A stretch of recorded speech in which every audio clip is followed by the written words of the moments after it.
Hi everyone. Good afternoon. Good afternoon. I hope I'm audible now. I hope I'm audible now. This particular session is all about your legal weekly roundup. Legal weekly roundup. From 17th of May to 23rd of May 2026, there are 4 5 news items from the legal world which are very important. So the first news item is basically it's about the judgment passed by the Supreme Court of India in Vijay Kumar versus State of Tamil Nadu, and it is related to women's dignity, privacy, and sexual autonomy. And in the same order, the Supreme Court of India has said that when it comes to the concept of unchastity, the people should view this particular concept of women's chastity with the modern constitutional values. We should not compare it with the outdated moral framework. Now, what is the issue? So basically, the act of video recording the victim in a naked state while she was taking a bath and threat to upload it on digital social media can be construed to be an act of amounting to threat to impute unchastity within the meaning of part 2 of section 506 IPC. And this particular observation was made by Justice Sanjay Karola and Justice and Koteshwar Singh.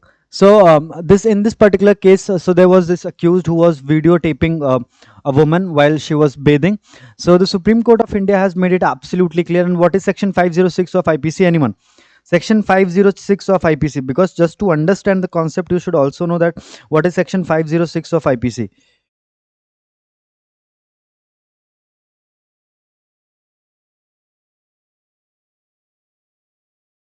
So section 506 of IPC is about criminal intimidation.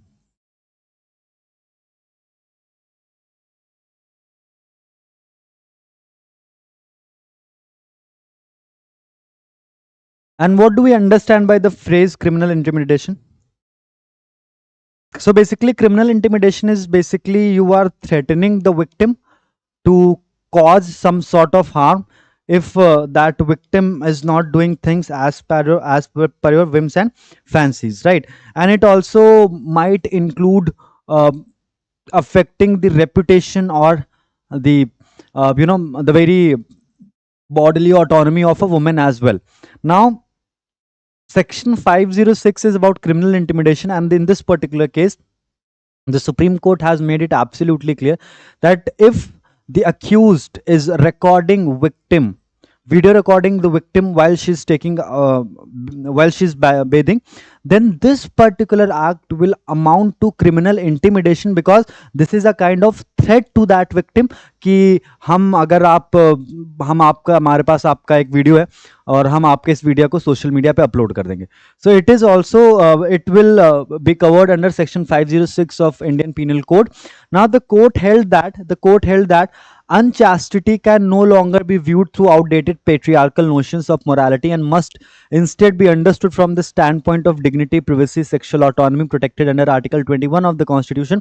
Traditionally, unchastity would involve casting aspersions on the woman's virtue and modesty, particularly with reference to her sexual behavior and conduct. However, there has been a paradigm shift in understanding the concept of chastity in the context of a woman's dignity and autonomy. So basically, the Supreme Court of India has given more preference, or the Supreme Court of India has given more weightage to the fundamental rights of a woman, that under Article 21, of the Indian Constitution, dignity, privacy, sexual autonomy, each and every aspect is part of right to life and personal liberty of a woman. So if we are viewing this particular concept of unchastity through those patriarchal lenses, then this will not serve the purpose. Instead of this particular approach, we should adopt a more upgraded version of this particular approach. And what is this upgraded version of this approach? Now, anyone who'd like to tell me what is the meaning of unchastity?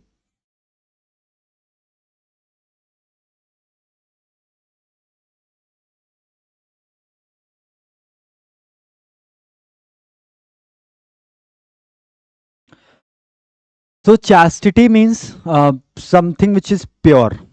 It's more about the character. It relates to the character. So unchastity means the court held that the concept of unchastity. So unchastity here means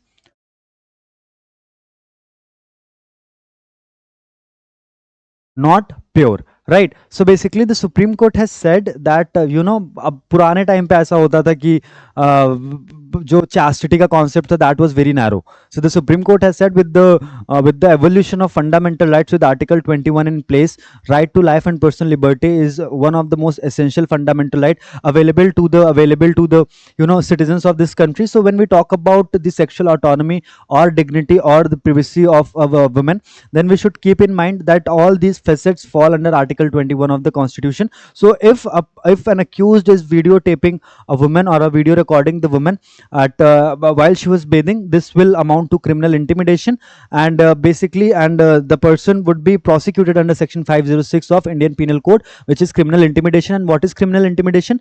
Criminal intimidation is basically when you are threatening when you are threatening a victim that you will cause some sort of harm to that particular victim, और वो threat basically इस particular point में क्या है?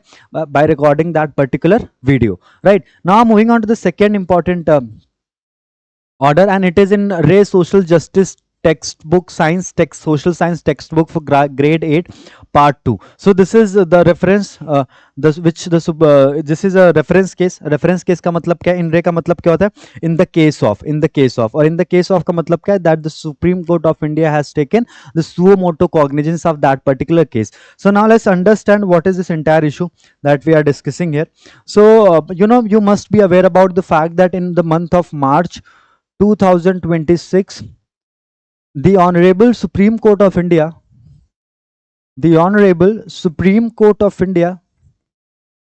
took suo motu cognizance.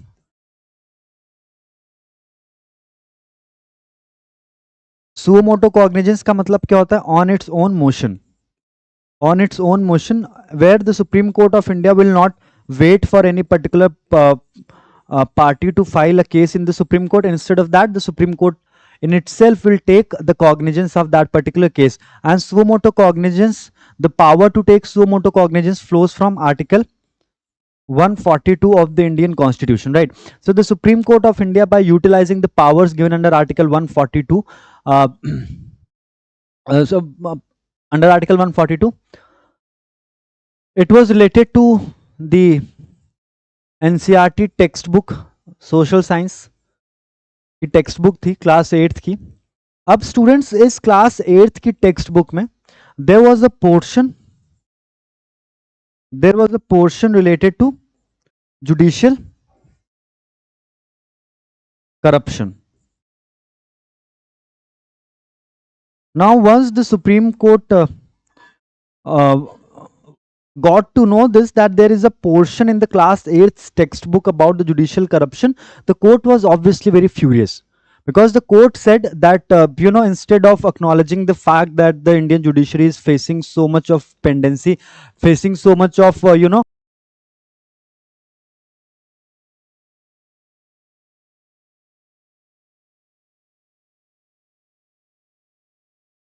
right. Now moving on. So there was a glitch, I guess. So moving on. Judicial corruption. So basically the Supreme Court ordered कि NCERT के जो director हैं वो supreme Court में आए और उनसे सुप्रीम कोर्ट ने एक प्रॉपर एक्सप्लेनेशन मांगा that what was the need to teach the students of class 8th about the judicial corruption. And after that, the Supreme Court of India demanded an apology from the NCERT director that this is basically harming the reputation of the court. So the National Council of Education, Research and Training, NCERT, gave an they presented an apology in the Supreme Court, and the Supreme Court of India then further ordered that the NCERT has to withdraw all the books from the market, and they have to remove that particular portion related to the judicial corruption from the textbooks. And also it ordered the government कि जितना भी NCERT की class 8th के उस text book से related portion है उसको social media से क्या किया जाए, विड्रॉ किया जाए. All these things were duly followed by the different authorities, and even after taking all these necessary and corrective measures, the Supreme Court of India was not happy. So they finally took action against the committee which drafted that particular content. So there were three authors in that committee, and the Supreme Court banned these three authors that they will not get they will not get any work from the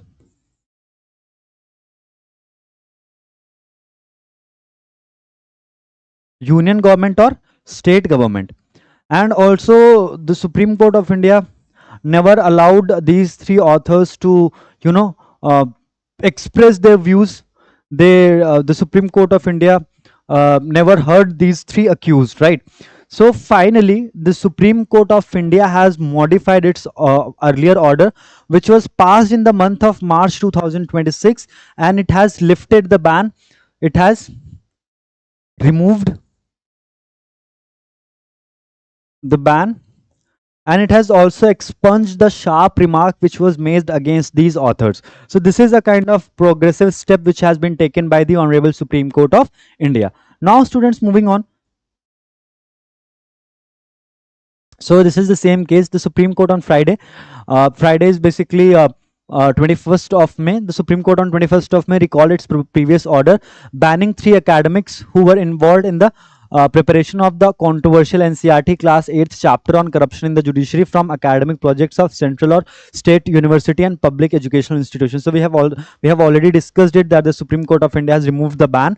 The court clarified that the union and the state may take an independent decision on associating these academicians for the academic projects. So the Supreme Court of India has finally said now it is purely up to the union and the state governments whether they want to allocate fresh projects to these academicians or not. Now it is not dependent upon the order of the Supreme Court, because the order of the Supreme Court has been modified. On 11th of March, the order was passed by the Supreme Court where it banned all these three academicians, and it said that the authors, basically the authors have knowingly and willingly, deliberately, they have tried to portray a negative image of the Indian judiciary.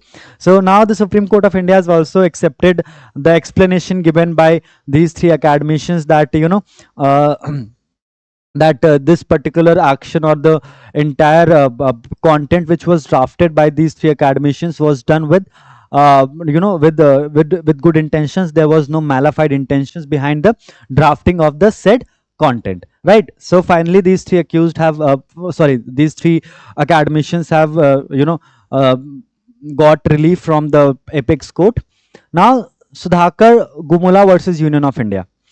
Now this particular order of the Supreme Court of India is also very important, because in this particular case, Sudhakar Gumula versus Union of India, it was related to caste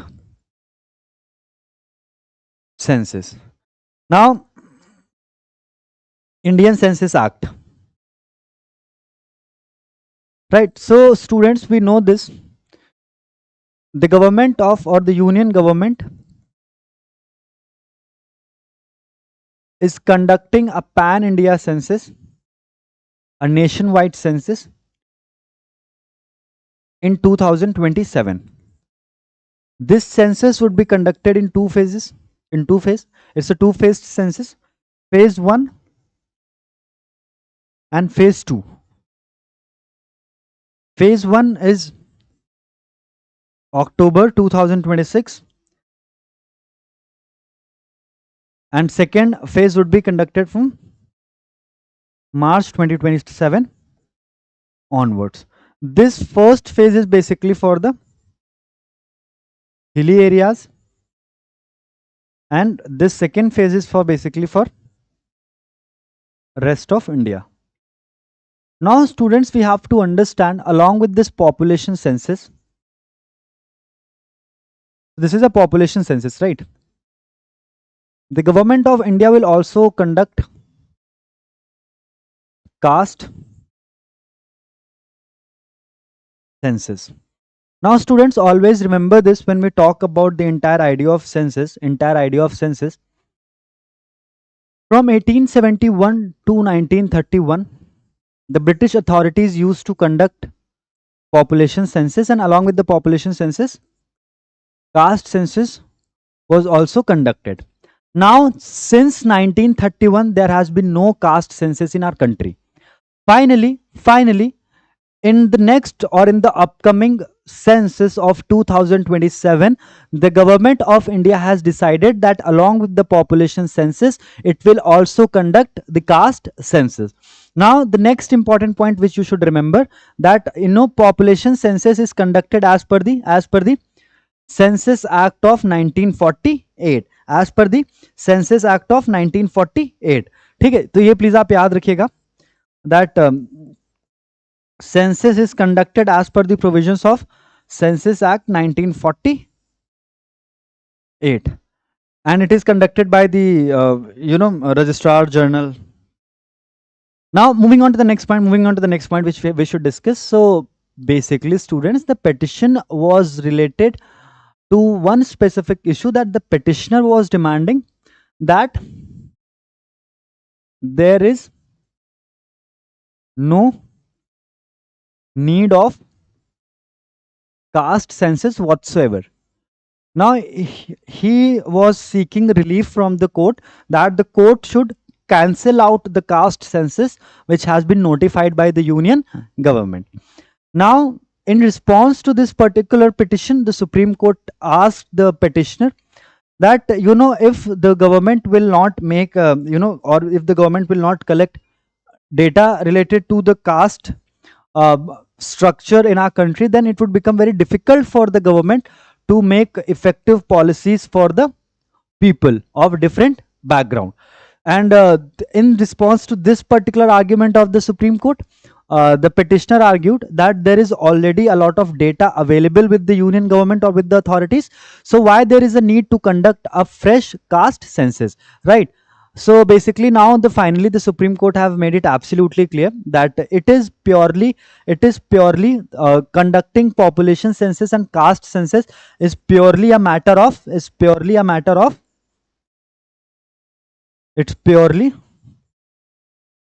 of policy making, and policy making is one such domain which would be decided by the union government, right? So if the government of India or if the union government has decided to conduct the caste census, then it can do so. We will not intervene in the matter because it is purely falls within the domain of legislature, or it purely falls within the domain of the union government, right? Now students, moving on to the next point. Now this is the most important development happened last week, and this is one important case for your legal reasoning section as well. It is related to Unlawful Activities Prevention Act of 1967. We had a lot of discussion around this particular topic, Sayyid Iftikhar Andrabi versus National Investigation Agency, Jammu, right? So now basically for the first time, or for after a very long period of time, the Supreme Court of India has finally said that UAPA cannot override the constitutional principles laid down under Article 21 and 22 of the Indian Constitution. Now, when we talk about students, UAPA 1967, one of the most important or fundamental point is Section 43D Clause 5. The most discussed provision under UAPA is Section 43D Clause 5. And because of Section 43D Clause 5, the UAPA receives so much attention. Now let's discuss. So this is entirely about the issue related to caste census that we have just discussed. Now students, moving on to the next point, and it is basically related to a latest judgment of the Supreme Court passed in the case of Sayyid Iftikhar Andrabi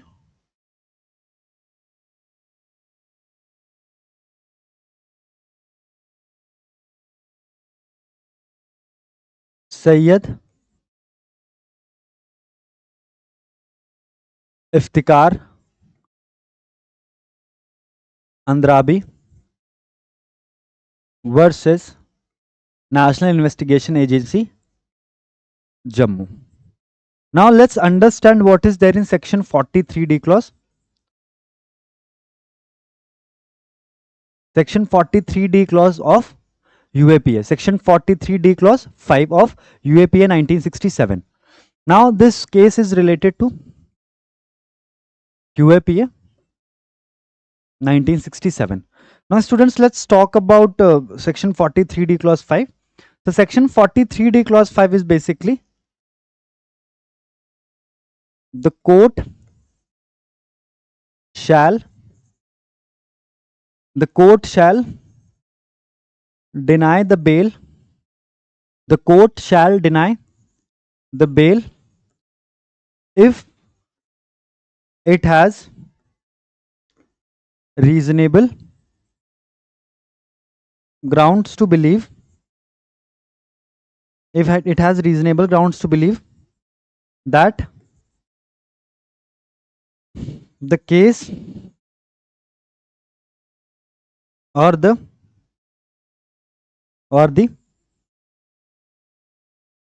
accused was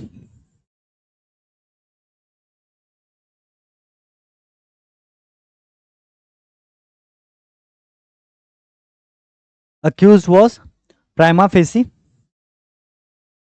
involved in the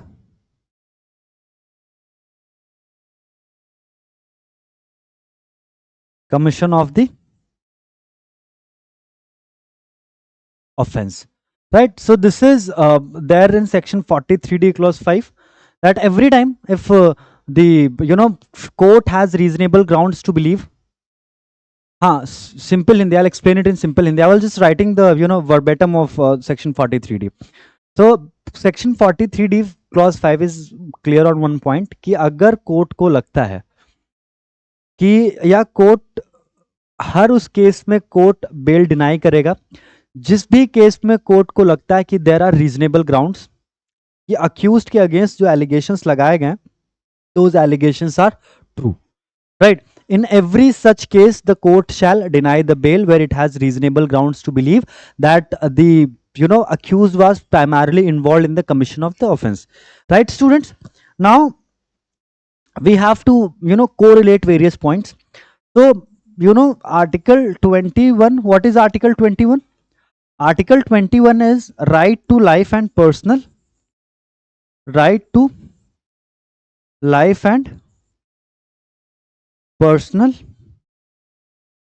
liberty, that no one can take your life and personal liberty except the procedure established by law. And one of the most important facets of article 21 is right to speedy trial. And the other important article is fundamental right is article 22, which is rights of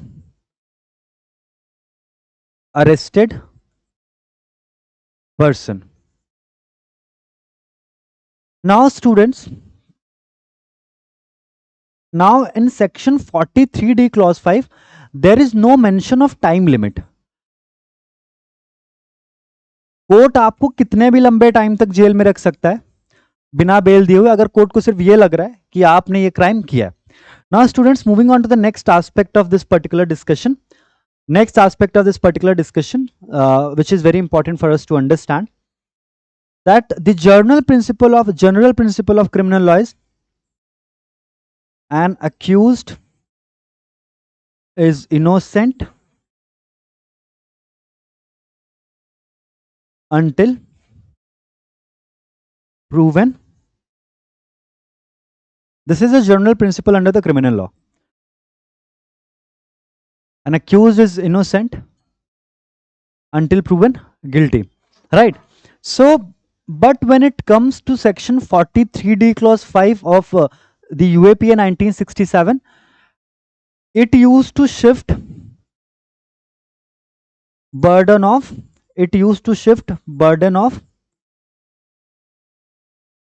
proof from prosecution to accused. Now in under general criminal law, it is the prosecution which has to prove कि भाई इस accused ने ये crime commit किया. But when it comes to UAPA, accused has to prove that he was not involved in the commission of the offense. So it was basically a different kind of position from the established principle, जो ये कहता था कि हमेशा prosecution को prove करना पड़ेगा that the accused was involved in the commission of the offense, right? So now finally the Supreme Court has made it absolutely clear, and it has basically it has expanded its earlier ruling given in 2021 in the case of Union of India versus K.A. Najib. I guess this is the exact case title, if I'm not wrong. K.A. Najib. Just let me see it.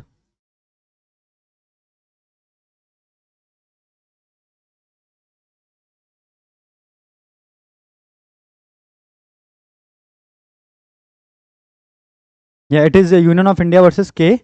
Najib. Now, finally, in Union of India versus K. Najib in 2021, the Supreme Court said, if an accused is kept in jail for a long period of time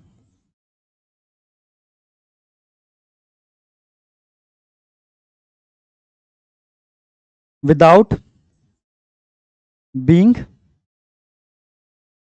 given a proper or a speedy trial, then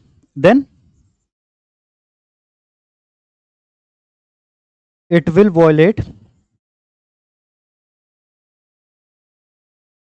Article 21, and this long delay in trial can be a ground for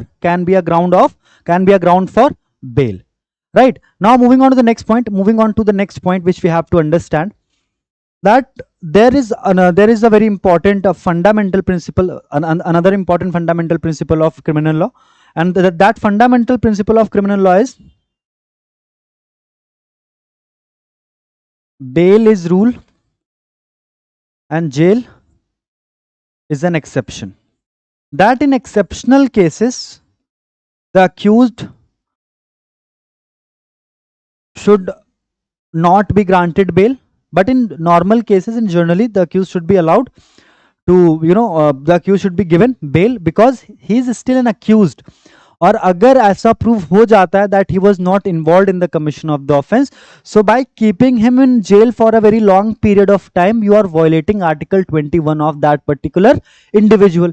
Now students, at the same time, we have to understand one more thing, that under UAPA being an exceptional law, UAPA being a special law, the position was quite clear, and all these trial courts were quite skeptical while granting bail under UAPA. Now this person, Sayyid Iftikhar Andrabi, he was in jail for last 5.5 years, and a proper trial was not provided to Mr. Sayyid Iftikhar Andrabi. So the Supreme Court has taken the cognizance of the same, and it said that keeping a person in jail for a very long period of time without providing trial violates Article 21 of the Indian Constitution, and no law in our country or any law in our country cannot override the constitutional principles given under Article 21 and 22. Though Section 43D5 is there under UAPA 1967, we do understand Section 43D Clause 5 is there, but at the same time, no law whatsoever cannot override the constitutional principles given under Article 21 and 22, citing the same reason that the person was kept in custody for a very long period of time, of almost 5.5 years, without providing or without giving the right of speedy trial to that accused. The Supreme Court reaffirmed its ruling given in 2021, and it granted bail to Mr. Sayyid Iftikhar Andrabi. Now this is purely about this is all about which has been discussed in this particular judgment, and the Supreme Court has said UAPA 1967 is no exception. UAPA 1967 is no exception to Article 21 and 22, because fundamental rights are the supreme one. No law in our country can supersede Article 21 and 22. to the basic principles of criminal law. Bail is rule, jail is exception, and an accused is innocent until proven guilty. दो burden of proof shift हो जाता है prosecution से accused के ऊपर जब हम section 43D clause 5 की बात करते हैं, but at the same time it will not supersede article 21 and 22 of the Indian Constitution. Right तो अगर आप लोगों को समझ में आ गया ये पूरा, अगर आपको कुछ भी क्वेश्चन है तो आप अपना प्लीज चैट बॉक्स में क्वेश्चन पूछ लीजिए, because this is one of the most important cases for your legal reasoning. ये बहुत इंपॉर्टेंट केस है आपके लीगल रीजनिंग के लिए, तो आप इसे प्लीज थोड़ा सा याद रखेंगे.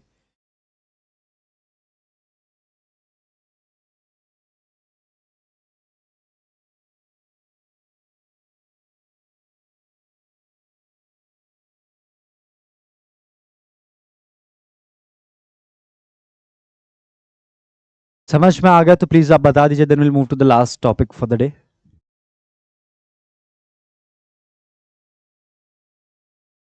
आई am waiting for your response please.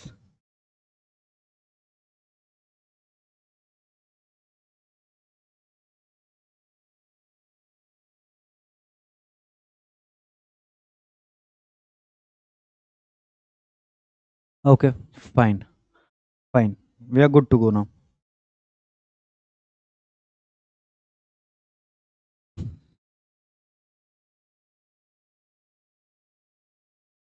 Now, this ordinance was passed by the Honorable President of India on 17th of May 2026, and this ordinance was related to the number of judges in the Supreme Court. Finally, the Supreme Court of India has expanded. Finally, sorry, the Union of India or the Parliament of India has expanded the strength, or they have increased the number of judges at the apex court. Earlier the strength was 33 judges plus 1 chief justice. Now from this particular position the current strength is 37 judges plus 1 chief justice. So earlier this month the Union of India passed and passed a proposal regarding the increase in the strength of the Supreme Court judges, but House was not in session, और supreme Court में already 95,000 क्या 93,000 के आसपास में pending cases हैं, और बहुत जल्दी हम 100,000 का नंबर अचीव करने वाले हैं. 1 लाख केसेस पेंडिंग होने वाले हैं सुप्रीम कोर्ट में. So just to fulfil the urgency, और जस्ट टू मीट आउट, और just to achieve or just to reduce the pendency of the cases at the highest court, the President of India has promulgated an ordinance. Now students, when we talk about the ordinance making power of the President, the ordinance making power of the President has been given under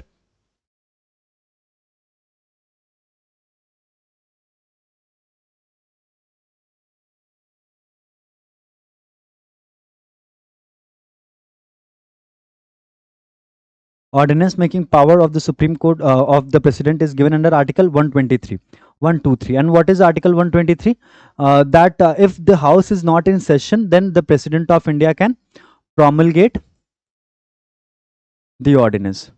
Now students, always remember this, the power under Article 123 is given to President, and under Article 213 it is given to the Governor.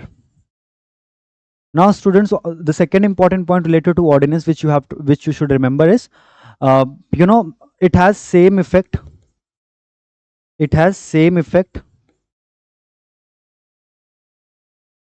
as a law.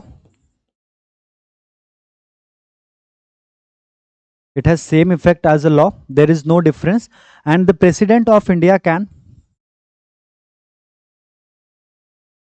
promulgate ordinance on the same subject matter, upon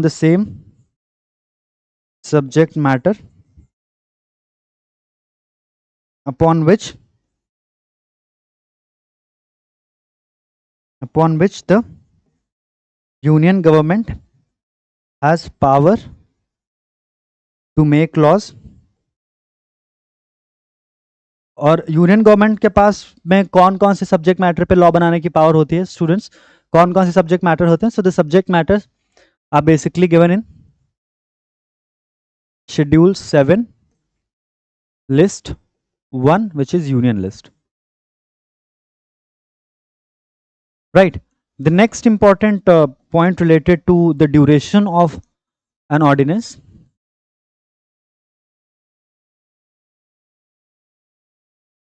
So the duration of ordinance is quite simple.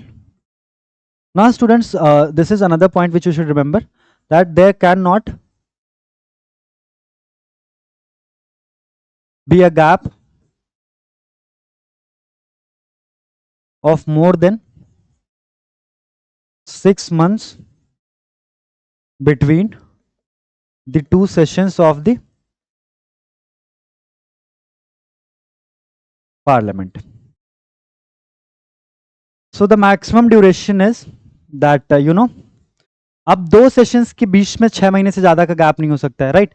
तो अब इसमें हमें समझने वाली बात है कि मान लीजिए कि 31 मार्च को सेशन खत्म हुआ और 1 अप्रैल को प्रेसिडेंट ने ऑर्डिनेंस प्रोनाउंस कर दिया, प्रोमलगेट कर दिया, तो मैक्सिमम ड्यूरेशन क्या हो सकता है किसी भी ऑर्डिनेंस का? 6 मंथ्स प्लस 6 वीक्स। तो 6 मंथ तो हमें समझ में आ गया, because there can not be a gap of more than 6 months. अब 6 मंथ्स के अंदर हाउस को दोबारा से कन्वीन करना पड़ेगा, राइट। तो अब क्या होगा कि जब हाउस दोबारा से कन्वीन किया जाएगा तो बेसिकली 3 ऑप्शंस हो सकते हैं, 3 चीजें हो सकती हैं। जब वापस से हाउस कन्वीन किया जाएगा और ऑर्डिनेंस को क्या किया जाएगा, फिर it would be laid down on the floor of the house for the discussion. या तो ये पास होगा, या तो फेल होगा, या तो कोई डिसीजन नहीं लिया जाएगा। There are only 3 possibilities. अगर पास हो गया ordinance then it will become a law, अगर फेल हो गया तो it will not survive, and if no decision is taken on the ordinance then it will automatically lapse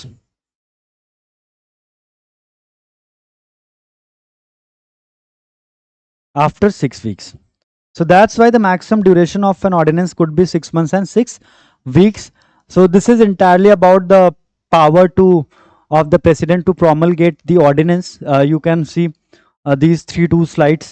So basically recently the Supreme Court, the President of India has promulgated the ordinance to increase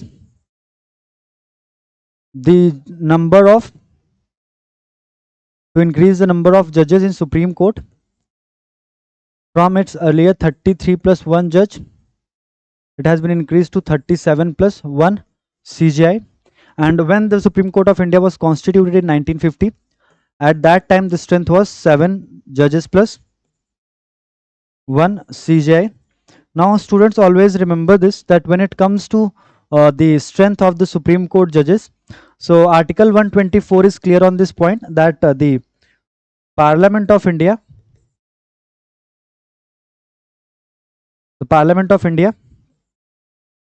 can make a law to increase the number of judges.